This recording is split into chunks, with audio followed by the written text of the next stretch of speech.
Oo. Nick, in terms of work sa Japan, marami ka bang natutunan? Marami. Sa tingin ko, mas nag-improve yung resistensya ko sa trabaho. Kaya tindi ng hirap dito ng trabaho, pero kinaya namin yun. Mainit, malamig, walang absent, may sakit, nilalagnat, diretso pa rin. Saka, alam nyo, naobserbahan namin na iba ang magtrabaho ng hapon. Iba? I mean, pag trabaho sila. Trabaho lang. Walang kalokohan. Pagkatapos, kung sumusweldo ang hapon, yun ang talagang kailangan kong implement sa sarili ko pagdating ko sa Pinas. Pag sumusweldo sila, yung sweldo nila, almost 90% sinesave nila. Oh, talaga? Tapos, yung binabawas lang nila, nimang lang. Talaga? Oo. Ano lang yun? Yung ano pala, siya nga pala, yung way of living dito sa Japan. Kamusta naman? Ang way of living sa Japan, mahal, diba? Mahal talaga. Yung cost of living. Pero yung way of living, sabihin mo boring. Pero once nasanay ka na, okay na.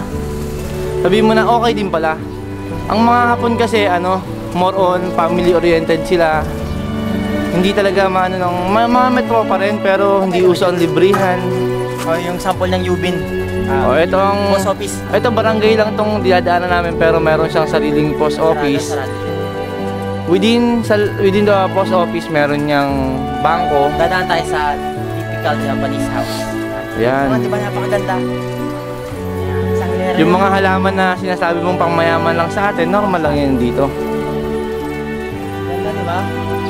Sa atin, diba? Masakit sa mata. Masakit sa mata sa atin. Nakita nyo. Ayan o, magsasakura na naman. Oo nga. Napakaganda ng Japan.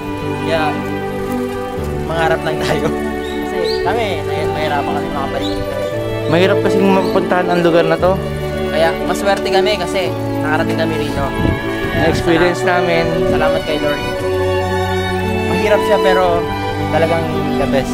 Ginawa naman natin lahat ng mga kaya natin. Sa trabaho, mahirap. Sa mga taong kasama. Yung way of living, cost of living. Kaya masasabi lang namin.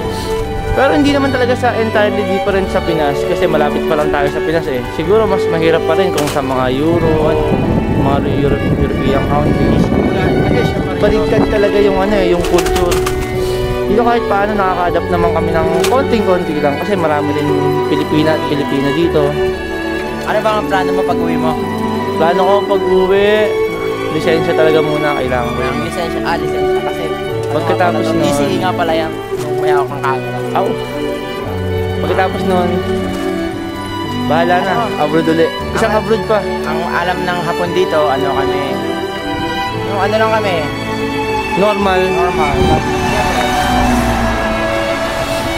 Okay, tatawid muna tayo, delikado.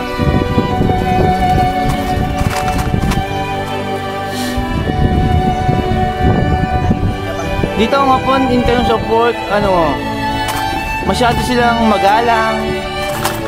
Talagang pag nagtanong sila sa'yo, bumibili ka, after mong bumili, talagang nagtithank you sila at nagbabao pa. Nilirespeto nilang isa't isa dito. Saka wala sa kanilang keso ang trabaho mo madumi or ang trabaho mo tindera ka. Basta kumikita ka ng pera. Nangyari sa company natin ngayon, na yung mga leader namin, kung ano yung ginagawa namin, ginawa na nila. Ultimo yung manager namin o yung namin, yung mga boss namin, hindi naman talaga sila yung boss na boss ang dating. Masipag talaga sila, parang normal na tao. Kung isipin mo sa Pinas, babastusin na siya or Pero sa dito, hindi. Hindi dito importante yung posisyon. Ang mahalaga dito, kumikita ka ng pera at marangal yung trabaho mo, hindi mo ninanakaw. Kaya lang dito sa Japan, always money matter. Oo. They work for money, money talaga. Money. Kaya minsan yung sa pamilya, medyo sila, hindi nila yung kagaya na sa atin na intact, di ba? Impact. Pero once na gumala naman sila, weekend, spend talaga nila sa family. Tapos family lang talaga. Ang gala nila dito, pupunta lang sila ng park, kakain ng udong. Pero yung kasiyahan, hindi katulad sa Pinas. Katunayan nga, may Pilipino dyan sa lugar na yan. Yan. Mga grupo ng Pilipino, siguro mga 10. Kaya lang, nakauwi na yung mga yon. Hindi sabihin lang. Yan dating bahay nila. Marami talagang Pilipino rito. Yun.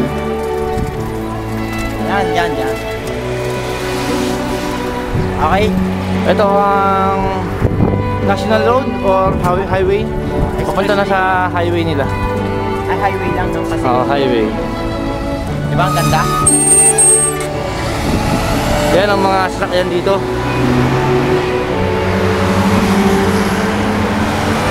Dito talaga, walang traffic, hindi katulad sa Pinas, walang polusyon. Saka, ang lahat ng bagay, on time.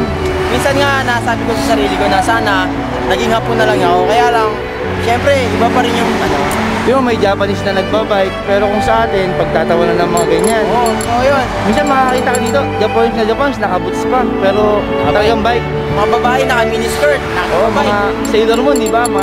Yung uniform natin sa akala natin, hindi totoo yun. Yung pala, yung sa Sailor Moon, yun talaga uniform ng estudyante dito. Kaya kung ano yung nakikita nyo sa anime, yun ang Japan. Yun talaga, yun talaga. Yung mga Naruto na yan, yan ang Japan. Okay na? Okay na. Okay.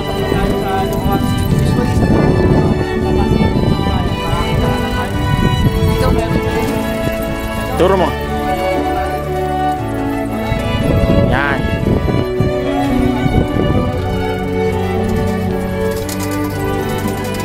Medyo malapit na tayo sa bayan ng Tumas. Sa bayang Nakasandra. Barangay namin dito ay Ginado. Ginado. Okay. Magawa. Ito ang version ng Ilog Pasig sa atin. Ganda. Pero Malayo na. malayo. Ito ang munisipyo nila. Lahat ng government agencies dito, katulad ng sa fire station, library, munisipyo, lahat ganyan ang kulay. Kahit sa ibang lugar. Para mabilis mo ma-recognize.